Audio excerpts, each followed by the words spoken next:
Good afternoon, everyone. How many of you know how to cook? Now, how many of you go to restaurants daily? Well then, imagine coming home after a long, stressful day. You're hungry, tired, and don't want to spend money on takeout again. Now picture this instead.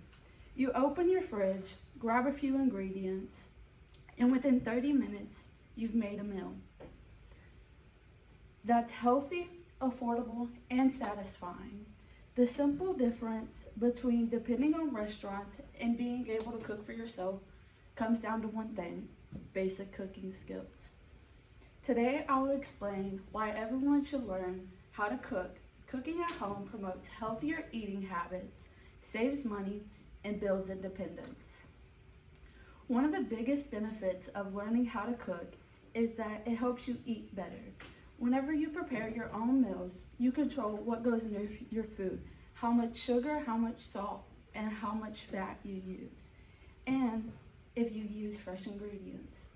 According to Shunnett University's article, The Importance of Cooking as a Life Skill, cooking at home not only improves physical health, but also encourages mindfulness and creativity with food choices.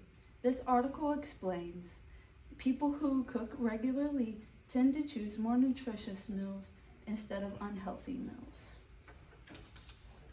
Beyond health and money, cooking gives you independence. You're not relying on takeout, roommates, family, friends. You can take care of yourself. The Shunnett University blog emphasizes that cooking builds self-confidence and independence, especially for young adults moving out on your own, such as college. Even here on campus, we have kitchens that you can book. This teaches problem solving, time management, and even patience. Each new recipe you master boosts your confidence, showing that you can rely on yourself and not others. And cooking also connects people. Preparing a meal for friends or family builds relationships. Sharing food is one of the oldest forms of human communication. So not only does cooking strengthen your independence, it also strengthens your sense of communication. Now, some people might say cooking takes too much time or I'm too busy.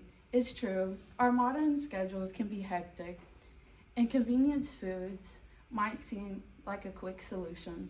Some experts argue that promoting cooking as a universal expectation overlooks real barriers like time, income, and access to fresh ingredients.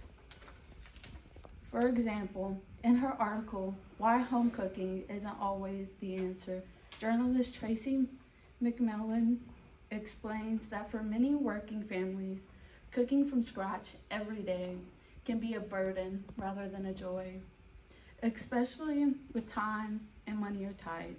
She points out that while home cooking has benefits, not everyone has the same access to resources or energy after long work hours. This perspective reminds us that not everyone is starting from the same spot, and that social and economic barriers can make daily cooking challenging. These concerns are valid, but they don't mean that people shouldn't learn basic cooking skills. The need for a realistic cooking education. You don't have to cook every meal from scratch or spend hours in the kitchen. Even learning a simple recipe such as soups, pastas, or pan meals can make a difference. Cooking is not always about perfection. It's about empowerment. It's by teaching accessible, affordable cooking methods, we can help more people gain the confidence to prepare their own food, even within time or budget limits. In other words, learning to cook does not ignore challenges, it helps overcome them. Cooking is more than just making food. It's a simple skill that shapes how you live. Learning to cook helps you eat healthier, gain independence, and save money. As Shona University explained, cooking is a life skill that enables individuals to control their nutrition and life skills. When you can cook, you're not only feeding your bodies, you're investing your futures. So I challenge you to start small. Cook a new meal this week. Try something simple, because once you experience the pride and satisfaction of cooking for yourself, you'll see that it's not a chore, it's empowerment. And these are some people you can follow. And here's a graph that shows over the years we started spending more money on fast food than home cooking. And how much we spend on fast food other than home cooked meals. Thank you.